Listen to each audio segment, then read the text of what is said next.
कौनो मकाम सल्लल्लाहु ताला अलैहि वसल्लम से पहले अल्लाह ताला ने जुमला इंसानों को अपने बच्चों का नाम मोहम्मद और अहमद रखने से रोके रखा।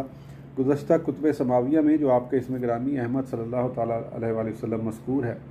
और अंबिया किराम अलैहिस्सलाम ने इस नाम के साथ आपकी आमद का मज़द्दा सुनाया है,